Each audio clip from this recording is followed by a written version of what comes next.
반갑습니다. 2012년 2회예요. 이번 문제 보니까요. 이전에 출제됐던 문제에서 거의 그대로 출제가 됐고, 올해 들어가지고 새로 출제된 문제가, 그 범위에 들어간 문제가 count if s라는 애가 있어요. 그래서 걔가 한번 나왔고요. 나머지는 단순한 그런 문제들이 나왔습니다.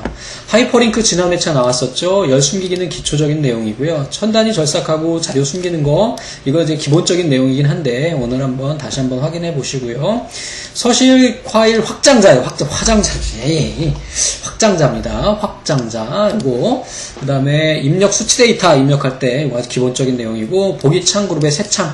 요거 이제 처음 나온 문제입니다. 그 다음에 차트에서 구성에 대한 문제가 항상 나오잖아요. 그래서 각각 구분, 어느 부분이 어떤 건지 이름을 다 여러분들 알고 계셔야 됩니다. 그래서 구성에서 데이터 레이블이 뭔지, 그 다음에 데이터 요소가 뭔지, 그 다음에 범례 이동할 때 어떻게 해야 되는지에 대한 것들 기억하고 계시면 되겠습니다. 아주 자주 나오죠. 매크로 저장 위치와 바로가기 키. 그 다음에 분석 작업에서는 정렬해서 병합된 쉘 정렬할 때 정렬 안 됩니다. 그죠? 그 다음에 시나리오에 해당하는 거, 피벗 테이블 작성 위치, 그 다음에 고급 필터에 대한 거. 고급 필터가 요즘에 컴마 1급 정도 수준으로 문제가 나오는 것 같아요. 예전에는 고급 필터 하면은 기본 엔드 조건 이런 거 나왔는데, 요즘에는 수식을 포함한 그러한 문제가 2012년부터 나오고 있네요. 그래서 수식에 들어가는 것도 어렵지는 않으니까 우리 간단하게 정리하고 넘어가겠습니다. 자, 우선 첫 번째예요. 다음 시트에서 수식 count if래요. 근데 count if가 복수로 바뀌었어요. 그래서 이게 새로 추가된 함수인데 average if s, count if s 이런 것들. 자, 얘는 여러 개의 조건의 개수를 세는 겁니다. 뭐냐면 B2에서 B11까지, 그러니까 결국은 여기에서부터 여기까지 중에서 B2의 개수를 세는 거예요. 자, B2니까 어떻게 됩니까? 여기에서 B2니까 교육팀이죠? 그럼 교육팀에 해당하는 애들만 나오는 겁니다.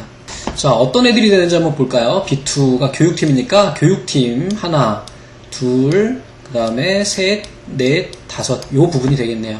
그리고 여기서 주의하실 건 뭐냐면은 뒤에 또 하나 조건이 들어가는데 얘네는 AND 조건이 돼요. AND 조건. 다른 게 아니고 AND 조건이 된다. 그래서 그것만 기억하시면 돼요. 이게 또 물결이 생기네. 물결이 생기니까 잘 안 써지더라고요. 그래서 AND 붙여서 그냥 대충 쓰겠습니다. 이렇게. 디지타이로 쓰는 게 더 이상하네. 자, 그래서 두 번째 조건은 이제 C2에서 C11까지 이 부분에서 C2 과장인 애를 찾으래요. AND 조건이에요. 그러니까 교육팀이면서 과장인의 개수예요. 그래서 밑으로 내려가 보니까 여기에 과장 이렇게 되네요. 그래서 결국은 몇 명이 되는 거예요? 2명이 되겠죠. 그래서 두 조건이 모두 만족하는 경우만 우리가 세워줄 수 있다는 거. 그래서 제가 예제로 또 친절하게 입력을 해놨어요. 그래서 이렇게 보시고 여기다가 한번 해보겠습니다. 자, 는 count if s예요. count, 이거 여기까지 쓰니까 안 나오네. if s. 이렇게 놓으시고 함수 마법사 실행해보면은 잘 나와요. 그래서 첫 번째 크리테리아 레인지 조건 범위예요. 자, 교육팀 여기 범위죠. 이 범위에서 누구요? B2 교육팀이죠. 자, 두 번째 조건 가는 거예요. 두 번째 조건 범위, 그 다음에 조건 과장 이렇게 해주면 이 나오는 거 보이시죠? 이렇게 나오게 됩니다. 됐습니까? 자, 다음 22번입니다. 자, 다음 중 매크로 작성 시에서 매크로 기록 대화 상자에서 지정할 수 있는 매크로 저장 위치로 옳지 않. 너무 자주 나오지 않니 이거? 그지? 뭐예요? 개인용 매크로 통합 문서, 새 통합 문서, 현재 통합 문서, 작업 통합 문서라는 거 없어요. 자, 다음에 23번 아주 쉬운 문제입니다. 얘도. 자, 우선은요, 딱 보세요. 얘 뭐예요? large니까 몇 번째 큰 값이에요. 가장 큰 게 아니라 몇 번째 큰 값. 얘도요, 몇 번째 작은 값이에요. count a는요, 인수 중에서 공백이 아닌 쉘의 개수 계산하는 거 맞습니다. 자, count if는요, 얘는 인수 중에서 숫자 데이터 개수가 아니라 조건에 대한 개수를 계산하는 거죠. 이게 너무 쉬운 문제니까 다 아실 것 같고요. 다음 중 쉘의 값이나 그래픽 개체에 다른 파일 또는 웹페이지로 연결되게 하도록 하는 기능, 지난 회차에 나왔었죠. 그래서 하이퍼링크가 되겠죠. 이건 쉬운 문제고, 지난 회차에 나왔던 문제에서는 뭐가 나왔습니까? 어디에 연결할 수 있는지. 이것도 자주 나와요. 그래서 기본 개념이니까 간단하게 정리하시고, 여기에 하이퍼링크에 해당하는 그런 모든 내용들 다 정리하고 계시기 바랍니다. 자, 다음 중 그림에 표시된 시나리오 요약에 대한 설명으로 옳지 않은 것은 그랬습니다. 자, 시나리오 요약이라는 건 뭐예요? 목표값 잡기는 하나에 대한 목표값을 찾을 수 있지만 시나리오는 다수의 어떤 예측값을 주고 그거에 대한 목표값을 찾을 수 있죠. 자, 우선은 현재 두 개의 시나리오가 작성되어 있대요. 그래서 현재 값 있고요. 판매량 감소와 증가 두 개네요. B2쉘의 값이 변경될 때, B2쉘의 값이 변경될 때, D2쉘 어딨어요? 얘네의 값을 변화를 볼 수 있다. 그쵸? 변경될 쉘이고요. 이게 보이세요? 나와있죠? 결과 세례는 이렇게 되는 거고요. 자, D2쉘은 계산식이어야 돼. 당연하죠. 이 결과에 대한 것이 이렇게 나와 있어야 되고요. 그 다음에 B2쉘은요. B2쉘은 D2쉘의 계산식에 포함되어 있어야 돼. 연결이 돼 있어야 되죠. 됐습니까? 자, 그 다음에 B2쉘 외에 64개까지 변경쉘을 추가해서 할 수 있다 그랬는데요. 시나리오에서는 총 몇 개까지 할 수 있냐면 32개까지만 할 수가 있습니다. 자, 그러면 시나리오도 우리가 예전에 만들어 봤는데 이 데이터를 이용을 해가지고 우리가 한번 만들어 볼게요. 뭘 할 거냐면은 여기다가 평균을 한번 계산해 볼게요. 연봉 평균. 그래서 이 연봉 평균이 이제 여기에서 내가 만약에 강원철이라는 애, 이 강원철이라는 애가 너무 걔는 하지 말자. 얘는 연봉이 좀 많으니까 연봉 적은 애 이렇게 한번 해볼게요. 그래서 이렇게 했을 때 연봉을 이렇게 하지 말고 합계를 합시다. 합계가 더 낫겠어요. 왜냐하면은 개념적으로 생각했을 때 우리 뭐 회사에서 줘야 될 돈 이렇게 생각하니까. 그래서 여기에다가 제가 한번 시나리오를 한번 만들어 보겠습니다. 그래서 여기 보시면은 데이터에 가셔가지고 데이터에 보시면 여기 가상 분석에 시나리오 관리자가 있어요. 그래서 제가 뭐를 할 거냐면은 여기에 나오는 지금 여기에 강진용이라는 애가 지금 연봉이 1,410만 원이에요. 근데 얘가 연봉이 2천만 원이 됐을 때 혹은 3천만 원이 됐을 때 각각 우리 회사에서 지급해야 될 총 연봉이 얼마가 되는지를 한번 만들어 볼게요. 자, 그래서 추가 이렇게 해주시면 되고요. 시나리오 이름 첫 번째 거는요, 강진용 증가 이렇게 해볼게요. 강진용 증가. 이렇게 해놓고요. 그 다음에 변경될 쉘이 나오는데요. 변경될 쉘은 내가 지금 변경할 애가 누구예요? 얘죠. 요거 선택해 주셔야 됩니다. 그래서 확인 이렇게 눌러주시면은 이렇게 나오는데, 변경될 게 좀 전에 제가 얘기했던 것처럼 2000, 하나, 둘, 셋, 넷. 첫 번째 거고요. 바로 여기서 추가를 누르면 두 번째 걸 할 수가 있어요. 그래서 강진용, 추가, 증가였나? 정확한 뭐였나? 이름 기억이 안 나. 2. 이렇게 할게요. 그래서 확인하고 이번에는 3천만 원일게요. 하나, 둘, 셋, 넷 이렇게 입력해 놓으시면은 여기에 이렇게 증가 1, 2가 있고요. 얘를 요약 이렇게 누르셔가지고 변경될 쉘 이렇게 찍고 시나리오 요약 이렇게 해서 확인을 딱 눌러주시면은 이렇게 내가 지금 작업한 것의 앞 시트에, 이것도 시험 문제 종종 나옵니다. 앞 시트에 이렇게 시나리오 요약 보고서가 나와요. 됐어요? 그래서 현재는 요만큼 나가는데 만약에 얘를 이만큼 주면 연봉이 내가 줘야 될 게 뭐 이렇게 나간다. 이런 걸 계산할 때 쓰는 게 우리가 시나리오다. 그렇죠? 이제 실기시험 가시면 여러분을 만나게 됩니다. 자, 다음 시트에서 직책이 과장인 직원들의 총 급여액의 합을 구하려고 한대요. 자, D14쉘에 들어가야 될 알맞은 것은 그랬습니다. 자, 여기 보니까요, 여기에서 과장인 거래요. 여기서 과장을 한번 찾아보자. 과장 어딨냐? 여기 과장 요만큼 2명, 그 다음에 3명, 4명. 얘네들이네요. 그리고 여기 보니까요, 데이터베이스 함수 쓰라고 아예 이렇게 조건을 줬어요. 이렇게 조건이 있는 순간 얘는 데이터베이스 함수고요. 우리 데이터베이스 함수 공식이 어떻게 되나요? 함수. 그 다음에 어떻게 돼요? 데이터 범위. 전체 범위가 됩니다. 보통 전체 범위.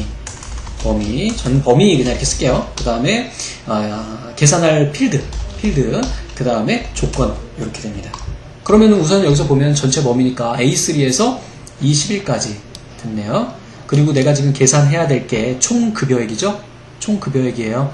총 급여액이니까 몇 번째 열에 있어요? 하나, 둘, 셋, 넷, 5번째 열에 있죠? 얘를 E3를 찍어도 되고 5를 찍어도 되죠. 됐습니까? 자, 그 다음에 조건은 어디 있습니까? 직책이 과장인 것까지. 이렇게 돼 있죠. 그래서 직책이 과장인 거. 그래서 C13에서 C14까지 이렇게 됐네요.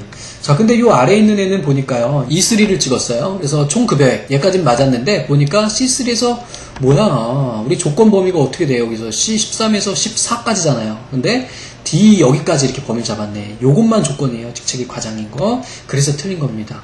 얘네는 뭐 순서가 다 틀렸네요. 그죠? 그래서 결국은 이 둘 중에 하나 고르는 건데, 여기서 조건 범위라는 건 직책이 과장인 요것만 들어가는 거죠. 그래서 실제로 또 제가 예제를 넣어놨어요. 그래서 이거 입력하는데 시간 오래 걸렸다잉. 예, 여기다 한번 해보겠습니다. 그래서 디스톰 이렇게 들어가면 되고요. 그냥 보기만 하세요. 여러분들 어차피 실기에서 가서 보실 거니까. 그래서 첫 번째 범위는 어떻게 된다고요? 전체 범위 가는 거예요. 자, 두 번째는 내가 합계낼 필드. 그 다음에 조건 범위 이렇게 됩니다. 그리고 먼저 시간에서도 말씀드렸지만 얘는 이렇게 필드를 찍어줘도 되지만 중복돼 있거나 병합돼 있을 경우에는 얘는 필드 번호를 이렇게 입력을 해주시면 되겠어요. 둘 다 괜찮아요. 그래서 결과는 이렇게 나오게 되겠네요. 됐습니까? 자, 직접 해보고 싶으신가요? 나중에 실기 가서 하세요. 그래서 이렇게 된다는 것만 보시면 됩니다, 여러분들은. 자, 다음 차트에 대한 설명으로 옳지 않은 것은 그랬습니다. 두 개의 차트 종류가 혼합되어 있대요. 그래서 세로막대형, 꺾은 선형. 그 다음에 갑축이 두 개로 되어 있대요. 그래서 이게 주축이고요. 이게 보조 Y축이에요.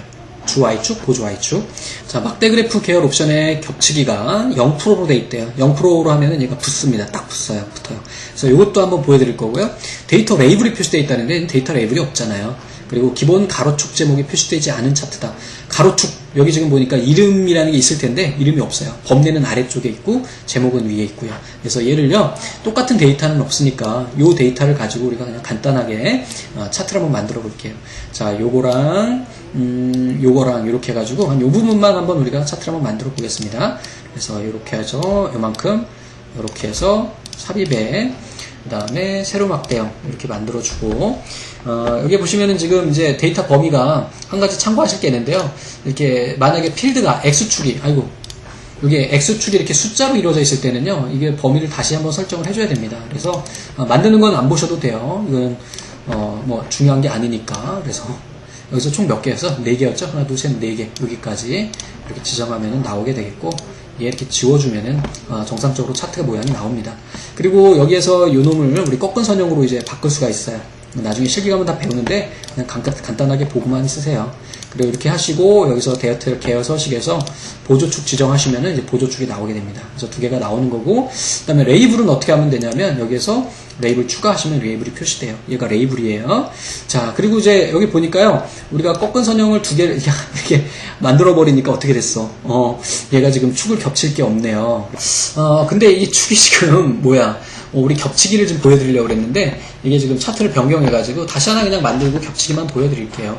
요걸로 그냥 이렇게 대충 만들겠습니다. 이렇게 해서 자, 삽입에 세로막대형 이렇게 만들어 주시고요.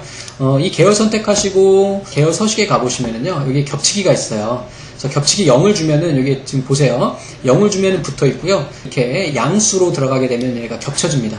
그리고 음수로 지정하게 되면 이게 떨어지죠. 이게 커마 1급에 이제 종종 나오는 문제인데, 요걸 이용을 해가지고 이렇게 겹치기를 할 수 있는데, 얘를 0을 주게 되면은 딱 맞물려지게 돼요. 됐습니까? 요거 그냥 기억하고 계시면 될 것 같아요. 이렇게 보셨고요. 그래서 데이터 레이블은 여기에 값이 표시가 되어 있어야 되는데 없다는 거. 이 구조 꼭 기억하세요. 추세선, 데이터 레이블, 차트 제목, 범례, 그 다음에 X축 제목 없었죠? 이렇게 된다는 거 기억하시고요. 자, 다음 중 워크시프트에서 숨겨져 있는 C열과 D열을 다시 보이도록 하기 위해서 작업 과정으로 옳은 것은, 우리 이거 하려면 어떻게 해야 되나요? 만약에 예를 들어 가지고 어떤 게 좋을까? 요걸 한번 해볼까요? 여기 제가 예제로 만들어 놨었거든요, 차트를. 그래서 만약에 이렇게 C열하고 D열이 숨기기가 돼 있대요. 숨기기 할 때는 어떻게 해요? 열 머리끌 선택 드래그 마우스 오른쪽 숨기기. 그죠? 그러면 CD가 숨어져요. 그때 어떻게 해야 돼요? 앞열과 뒷열을 같이 범위 잡고 마우스 오른쪽에 숨기기 취소. 되셨어요? 이렇게 하는 겁니다. 자, 또 한 가지 방법이 있어요. 뭐냐면 얘네 이렇게 숨기기 한 다음에 얘를 마우스로 이렇게 끌어내면은요, 이렇게도 열려집니다. 근데 이거는 추천하는 방법은 아니에요. 왜냐면 열폭을 따로 조정을 해야 되는 그러한 불편함이 있으니까. 그래서 여기 나오는 것처럼 B열부터 2열까지 그 사이를 드래그한 다음에 오른쪽 단추를 눌러서 숨기기 취소를 해주시면 됩니다. 이거 쉬운 문제죠. 자, 다음 중 범례에 대한 설명으로 옳지 않은 것은 그랬어요. 자, 차트에 범례가 표시되어 있으면 워크시트에서 상응하는 데이터를 편집하여 개별 범례 항목을 수정할 수가 있다. 그래서 여기에 보시면은 이제 범례가 이렇게 있으면은 요 놈을 하나만 선택해서 이거에 대해서 다양한 뭐 차트를 변경한다든지 기타 옵션, 뭐 계열 서식을 바꾼다든지 이렇게 해가지고 할 수 있다는 거예요. 자, 차트의 범례 또는 범례 항목을 클릭한 다음 딜리트를 누르면 범례가 제거돼요. 자, 여기서 딱 선택하고 딜리트. 먼저 시간에도 보여드린 것 같은데 1급에서 보여줬나? 이렇게 하면 지워집니다. 실행 취소는 컨트롤 Z니까 이렇게 나가볼게요. 범례는 기본적으로 차트와 겹치지 않게 표시가 돼요. 맞아요. 그 다음에 마우스로 범례를 이동하거나 크기를 변경한 경우에는 그림 영역의 크기나 위치는 자동으로 조정된다 그랬어요. 여기가 차트 영역이고 여기가 그림 영역이죠. 만약에 얘를 우리가 임으로 위쪽으로 이렇게 끌어다 놓으면 어떻게 돼요? 그림 영역이 변경되지 않죠? 그래서 이 경우에는 어떻게 된다 그랬어요? 마우스 오른쪽 범례 서식에서 직접 범례 위치를 우리가 이렇게 선택을 해줘야지만이 그때서야 그림 영역이 이렇게 변경이 된다라는 거 기억하고 계시기 바랍니다. 그래서 실기 시험에서도 여러분들 마찬가지로 ITQ 같은 경우에는 직접 마우스로 움직여야 되는 작업이고요. 컴알 2급이나 컴알 1급은 범례를 마우스로 손대지 않습니다. 위치만 배치만 바꾸게 돼요. 보셨죠? 이거 중요한 내용이에요. 실기에서도 중요한 내용이에요. 자, 다음 중 매크로에 관한 설명으로 옳지 않은 것은 그랬습니다. 매크로에서 지정한 바로가기 키와 엑셀에서의 바로가기 키가 같은 경우에는 매크로에서 지정한 키가 우선 적용됩니다. 이 컴마 1급에도 종종 나오고 2급에도 아주 자주 나오는 문제죠. 매크로를 지정한 바로가기 키를 변경한 경우에 도구 모음이나 단추에서 연결된 매크로는 다시 설정해야 된다 그랬는데 아닙니다. 이게 버튼하고 단축키하고는 별도예요. 자, 그래서 간단하게 매크로 한번 만들어 보겠습니다. 자, 개발 도구는 여기 나와 있어야 되죠. 얘 열 때 어떻게 한다 그랬어요? 먼저 회차 시험이 있었죠? 엑셀 옵션에서 여기 어디 있어요? 리본 메뉴 개발 도구 표시. 이게 되어 있어야만이 매크로를 할 수 있다고 그랬어요. 자, 여기에서요. 제가 양식 컨트롤을 이용을 해서 여기다 이렇게 만들고 시험에 자주 나오는 거예요. 서식 지정하는 건데요. 이거 한번 해볼게요. 그래서 서식 이렇게 지정하고요. 기록 이렇게 가면 여기 단축키가 나오는데 우리 보통 컨트롤 A 한번 해볼까요? 컨트롤 D 해볼까? 컨트롤 C? 그지? 컨트롤 C로 한번 해볼게요. 그래서 C 이렇게 지정을 하게 되면 우리가 보통 복사하는 건데 이걸 컨트롤 C 이렇게 하면 어떻게 됩니까? 뭐야? 이게 우선된다는 얘기죠. 그래서 컨트롤 Shift C 해가지고 대문자로 한번 지정해볼게요. 컨트롤 C 안 되면 안 되잖아. 그지? 그래서 이렇게 해서 해주시고 자, 확인을 눌러주고 여기에다가 이제 서식을 하나 지정을 해볼게요. 그래서 이렇게 범위 잡고 홈에 가서 스타일에서 이게 시험에 자주 나오는 내용입니다. 이렇게 해서 뭐 40% 강조 이렇게 지정하고 다 끝났으면 해제해주고 개발 도구에서 기록 중지하면 이게 매크로가 된 거거든요. 그래서 얘를 누를 때마다 얘가 서식에 지정되는 거고 우리가 매크로를 절대 참조로 했기 때문에 마우스를 어디다 놓든지 간에 이 위치에만 계산이 돼요. 그래서 이렇게 되어 있고 얘를 이제 한번 그냥 일반적인 스타일로 한번 바꿔볼게요. 이렇게 해놓고 표준으로 해놓은 다음에 얘를 누르면 얘가 적용이 되는 거 다 보셨죠? 자, 그러면 이번에는 얘를 단축키로 한번 해볼게요. 얘를 스타일을 다른 걸로 이렇게 지정해놨다가 어떻게 써요? 우리 컨트롤 Shift C였죠? 되네, 그지? 자, 그러면 우리가 이제 단축키를 한번 바꿔볼게요. 그래서 개발 도구에서 매크로 이렇게 지정해보시면 여기 옵션이 있습니다. 그래서 옵션에서 우리가 얘를 C를 뭐 T로 한번 바꿔볼까요? Shift T 이렇게 해놓고 확인 누르고 뭐 실행 이렇게 눌러볼게요. 자, 그 다음에 얘 다른 걸로 해놓고요. 지금 얘 문제에서는 뭐라고 그런 거냐면은 이렇게 단축키를 변경했을 때 얘를 눌렀을 때 안 된다고 그랬잖아요. 되잖아요. 전혀 상관없습니다. 별개로 놀아요. 자, 됐고요. 매크로 바로가기 키는 컨트롤 영문 소문자와 컨트롤 시프트 영문 대문자 됐죠? 작성한 매크로는 VB2에 해당하는 코드를 제거하면 매크로가 삭제된대요. 그래서 어떻게 하면 되냐면 여기에서 Alt F11입니다. 누르신 다음에 컨트롤 A 누르시고 얘를 딜리트 누르면은요 매크로가 날아가요. 아니면 여기에 있는 이 모듈을 제거해 버리면 어떻게 됩니까? 바로 얘가 아무 기능을 못해요. 그쵸? 아무 기능 못합니다. 단축키도 안 먹게 돼요. 이렇게 지우는 겁니다. 매크로는 나중에 이제 시험에서도 또 근데 이렇게 할 수도 있어요. 여기에서 매크로에 가가지고 있으면 걔 선택하고 삭제하고 이렇게 하셔도 되는데 가장 확실하게 지우는 방법은 Alt F11이에요. 뭐 실기까지 제가 다 알려드리네요. 자, 다음 중 숫자 서식 코드를 적용한 결과가 옳지 않은 것은 그랬어요. 자, 여기 보니까요. 자, 샵을 3개 줬어요. 이건 샵 하나 주는 거랑 똑같은 의미입니다. 그래서 이렇게 앞에 있는 세 자리만 표시가 되고요. 소수점 여기에 다시 없기 때문에 여기 닷 이렇게 있고 뭐 샵 있으면은 뒤에 소수점이 나올 텐데 그런 게 없기 때문에 자동으로 반올림 돼가지고 이게 올라가서 912가 표시가 되겠죠. 자, 다음에 얘 같은 경우에는 지금 어떻게 해요? 소수점 두째 자리까지 표시하라는 거예요. 0이라는 거는 강제로 자릿수를 표시한다고 그랬죠? 샵은요, 자릿수가 없을 경우에 표시하지 않고 0은 없어도 강제로 표시하는 거예요. 그래서 두 자리까지 표시된 거죠. 다음에 여기에 보시면은 이 콤마 하나가요, 1000단위를 절삭합니다. 0 3개를 날린다는 얘기예요. 그래서 하나, 둘, 3개, 또 하나, 둘, 3개. 맞네요. 그죠? 여기에 보시면 여기 날리는 거고, 그 다음에 1000단위 구분기호 들어가는 겁니다. 자, 여기 근데 보니까요, 여기는 하나 들어갔어요. 그럼 여기서 하나, 둘, 3개 날아가는데, 만약에 날아가는 애들 중에 여기에서 5가 넘어가는 애가 있다 그러면은 얘는 반올림이 됩니다. 그래서 얘는 5, 1, 3, 6이 되어야 맞아요. 그래서 얘도 제가 입력을 해놓은 게 있나 볼까요? 예, 있는 것 같아요. 한번 보겠습니다. 그래서 31번에 이렇게 해놨어요. 그래서 여기 보시면은 우선은 첫 번째 거 하나씩 해볼게요. 자, 얘 같은 경우에는 컨트롤 이렇게 눌러서 사용자 지정해서 여기서 샵 이렇게 주면 아무 의미가 없죠? 그 다음에 여기서 만약에 닷을 준다. 그리고 샵을 주면 샵을 주면 한 자리만 표시되겠죠. 만약에 두 개를 주면요, 두 자리가 표시가 됩니다. 세 개를 주면은요, 뒤에는 자리가 없기 때문에 샵 같은 경우는 아무 의미가 없다 그랬어요. 만약에 0을 지정을 하면 0의 개수만큼 소수점 자릿수를 확보해 줍니다. 되셨죠? 그래서 하나, 둘, 셋 이렇게 해보고요. 자, 두 번째는요, 얘는 우리 뭐였니? 뒤에 샵 0이었네요. 자, 이렇게 해주시고 이렇게 해주시고 탓하시고 샵 0 이렇게 해주면 강제로 확보가 된다는 거. 다음에 얘 같은 경우에는 뭐냐, 자, 얘 같은 경우에는 절삭이죠? 두 개 절삭이었을 거예요. 하나, 둘 이렇게 하면 총 6개의 0자가 날아가겠죠. 이 컴마 하나가 날아가는 거예요. 자, 그 다음에 얘 같은 경우에는 하나만 있었잖아요. 그죠? 그래서 얘도 샵 이렇게 하고 하나 이렇게 하고 여기서 1000만원 이렇게 썼나요? 1000만원 이렇게 썼죠. 그래서 이렇게 해보면 결국은 반올림이 돼서 올라간다는 거. 샵도 있었구나. 이렇게 된다는 거 기억하시고요. 얘 다시 아니고요, 콤마입니다. 콤마. 자, 다음에 다음 중 차트의 기본 구성 요소에 대한, 또 요소에 대한 문제죠. 그래서 범례는 뭐예요? 차트를 구성하는 데이터 계열의 무늬 및 색상과 데이터 계열의 이름을 표시한대요. 그래서 범례. 그 다음에 데이터 요소는요, 데이터 계열을 포함하는 값을 숫자로 나타낸대요. 이게 잘못된 거죠. 여기 보세요. 잘 보셔야 됩니다. 데이터 계열은 여기에 나오는 이 전체 하나의 계열, 기본급 계열이라고 이야기를 하고요. 그 다음에 데이터 요소는 기본급 계열의 요 한 놈. 그러니까 어떻게 되는 거예요? 데이터 요소는 데이터 계열의 하나의 요소가 되는 거죠. 그죠? 하나의 분자다. 하나의 구성 요소다. 그렇게 기억하시면 되겠다. 그죠? 데이터 계열의 구성 요소가 데이터 요소다. 됐습니까? 그래서 하나의 데이터 계열의 하나의 요소를 우리가 데이터 요소라고 한다. 데이터 계열의 값을 숫자로 나타낸다. 이거 데이터 레이블에 대한 설명이잖아요. 그래서 그려진 막대나 선에 나타내는 표식에 데이터 요소 또는 값 등의 추가 정보를 표시한다. 그래서 뭐 값이나 비율이나 이런 거 다 표시할 수가 있습니다. 차트를 구성하는 데이터 항목을 나타내는 것으로 일반적으로 X축이라고 한다. 그죠? 이렇게 되는 겁니다. 그래서 얘도 제가 앞에서 만들어 놨던 거 여기 있죠? 그래서 요거 이렇게 딱 선택하면 얘가 계열이고요. 얘를 다시 하나만 선택하면 얘 하나만 선택되는데 얘가 바로 요소라는 거예요. 여기에다가만 데이터 레이블을 또 우리가 추가할 수 있고, 이거 이제 실기시험에 나오는 내용이고, 이렇게 되는 거죠.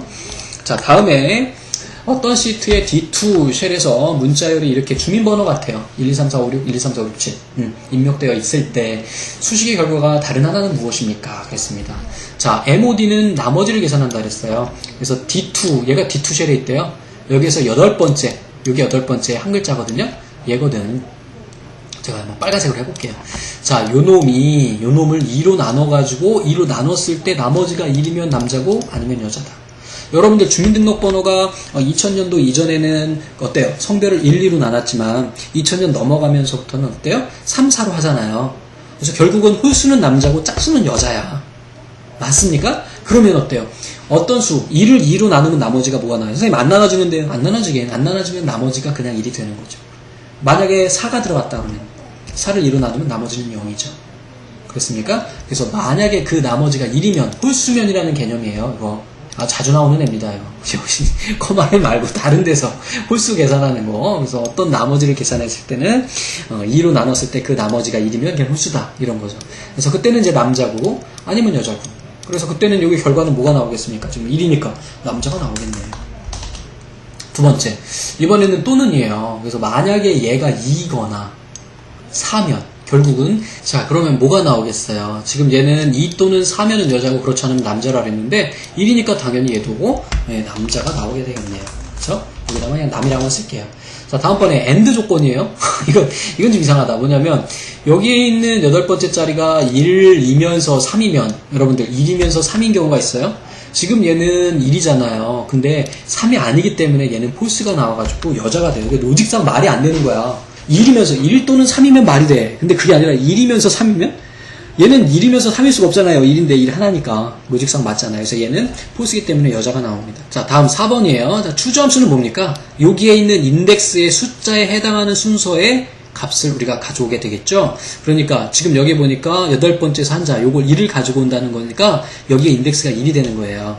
얘가 1이 나오면은 얘가 나오고요. 여기서 2가 나오면 얘가 출력되고요. 3이 나오면 얘를 출력하고 4를 나오면 여기 출력됩니다.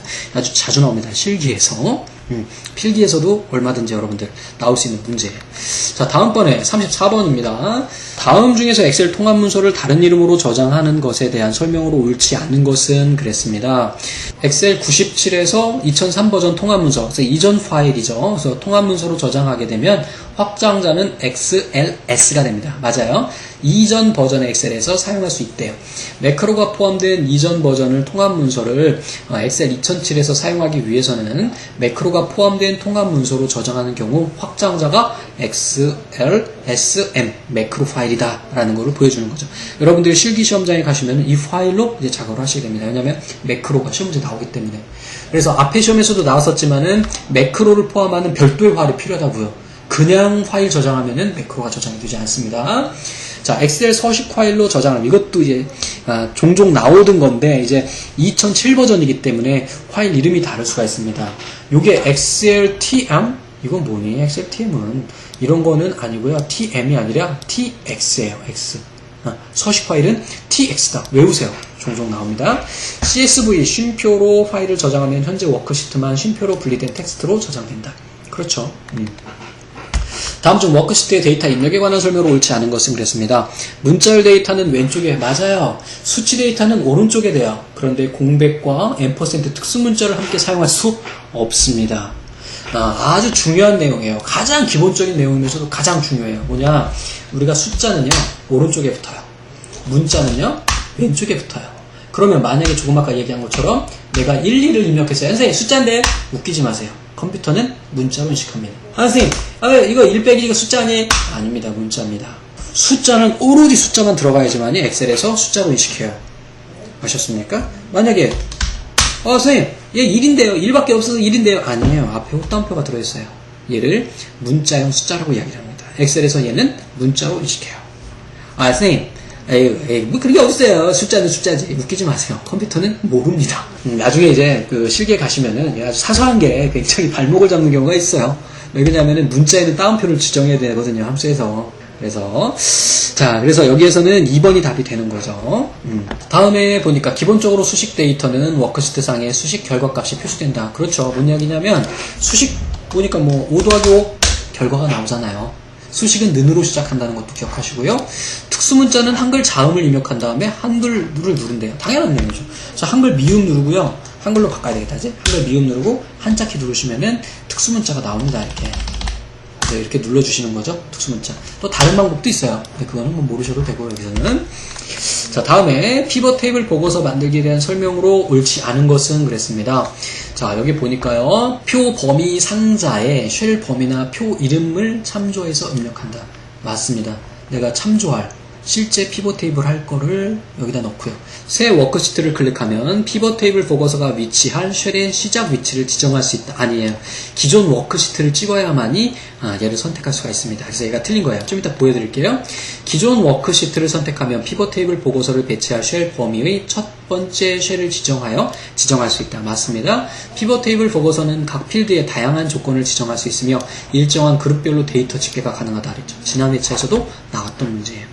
자, 이게 지금 몇 번이냐? 36번. 제가 예제를 만들어 놨던 것 같은 기억이 납니다. 36번 여기에 있네요.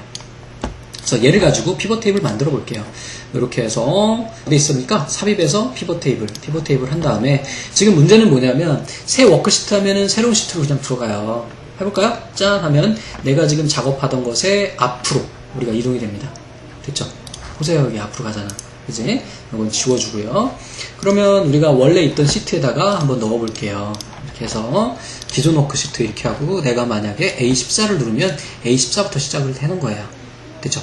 그 다음에 직책을 보고서 필터에 넣고요. 그 다음에 4번을 뭐 열레이블에 넣고 그 다음에 기본급과 수당을 데이터에 이렇게 넣게 되면은 피벗 테이블이 이렇게 나오게 됩니다. 되셨어요? 그리고 여기에 나오는 얘네 좀 항목을 좀 이렇게 바꿔주면 이렇게 축을 바꿀 수도 있거든요. 그래서 바꾸면은 이런 식으로 우리가 할 수가 있고 여기서 직책이 만약에 내가 과장만 보고 싶다 그러면 과장만 찍으면 과장에 해당하는 그 값들이 이렇게 표시가 되게 되겠죠. 됐습니까? 한 가지 이제 실기 가시면 또 배우시게 되겠지만 주의하실 게 시작되는 게 우리 좀 전에 A14 눌렀잖아요. 근데 여기 나오는 보고서 필터가 바로 두 개 위에 올라가서 시작됩니다. 그래서 실제로 피벗 테이블 만들 때 제가 여기 시작 위치를 여기를 찍으면은 얘네가 지워지니까 안 돼요. 그래서 항상 두 행 이상의 공간을 확보해 놓고 작업을 하셔야 됩니다. 이거 이제 실무적인 거나 시험에 해당하는 거니까 참고하고 계시고요. 나중에 또 시험 나올 수도 있어요. 아직 나온 적은 없습니다. 자, 리본 메뉴 중에서 보기 탭의 창 메뉴에서 수행하는 작업에 대한 설명으로 옳지 않은 것은 그랬습니다. 자, 새 창은요, 새 통합 문서를 만드는 게 아니에요. 자, 여기에 보시면은 지금 우리 이렇게 있는데, 여기에 보기에서, 여기 보면 새 창 있죠? 창에서 새 창. 얘 누른다는 건 뭐냐면은, 현재 지금 어때요? 내가 작업하고 있는 창이 지금 여러 개가 열리는 거예요. 여기 보시면, 뒤에 보시면은 1, 2 이렇게 되죠? 그래서 창을 여러 개 열어놓을 수 있는 겁니다. 같은 파일을. 그래서 여기서 만약에 이렇게 바꾸게 되면은 이쪽에 있는 얘도 바뀌게 되어 있어요. 이렇게. 그래서 이 창을 옮기는 이유는 지금 보셨는데 뭐냐면 내가 지금 이쪽은 요것만 보고요. 이쪽에서는 위만 보고 싶다고 참고하면서 이렇게 넘어가면서 볼 수 있게 하는 것이 바로 창입니다. 창 기능이에요. 자, 이런 기능이고 나누기는요. 현재 작업 중인 워크시트를 나눠서 보는 기능으로 구분선을 드래그를 하여 크기를 조정할 수 있대요. 그래서 여기서 창에서 나누기 한번 해볼게요. 얘가 나누기 같은데 나란히 보기네? 얘가 나누기인가? 아유, 이게 창이 작으니까 잘 안 나오네요. 이렇게 넓혀보면 여기 나누기 있다, 그지? 그래서 나누기 하시면은 어때? 지금 내가 보고 있는 것에 이렇게 구분을 지어가지고 볼 수가 있게 되겠죠? 자, 됐고요. 다음에 모두 정렬은요. 현재 실행 중인 통합 문서들을 한 화면에 모두 정렬해서 표시해줘요. 그래서 지금은 이제 파일이 하나니까 그렇고 제가 2012년 1회 것도 한번 열어볼게요. 그 다음에 보기에서 모두 정렬 이렇게 해보시면 세로로 이렇게 해보시면은 이렇게 창도 같이 나눠지기도 하고 그 다음에 파일도 이렇게 같이 볼 수 있게 됩니다. 아셨죠? 그래서 이 창 기능을 이용을 하면 한쪽에 이렇게 해놓고 여기서 이렇게 참조해서 보면 되겠다. 그지? 아주 좋은 기능인데요. 자, 이렇게 됐고요. 틀 고정은요. 데이터의 양이 많은 경우 특정 행위나 이거 자주 나오는 문제죠. 그래서 얘 하나 꺼줄게요. 이렇게 했을 때 만약에 예를 들어가지고 틀 고정 같은 경우에 이 4번이 데이터가 많을 때 넘어가면은 이게 뭔지 모르잖아요. 그래서 이때 얘를 이렇게 선택하시고 여기에서 이거 안 해도 되는구나. 그냥 첫행 고정 이렇게 해가지고 첫행 고정 해버리시면은 얘는 계속 남아서 우리가 남게 해주게 할 수 있겠죠. 됐습니까? 자, 요런 내용이다. 그 다음에 38번입니다. 자, 아래 시트에서 고급 필터 기능을 이용을 해서 토익 점수 상위 5위까지래요.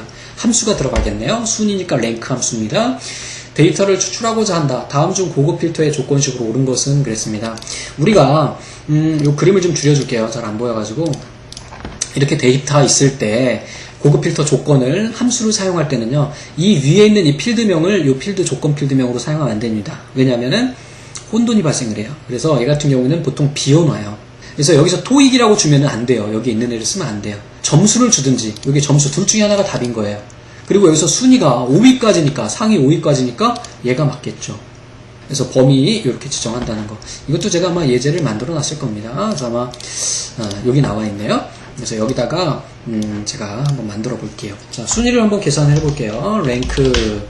그래서 내가 계산하고자 하는 것이 보통은 이제 첫 번째 요놈이 됩니다. 요놈을 조건으로 지정을 해줘야 돼요. 그 다음에 이 범위가 되겠죠.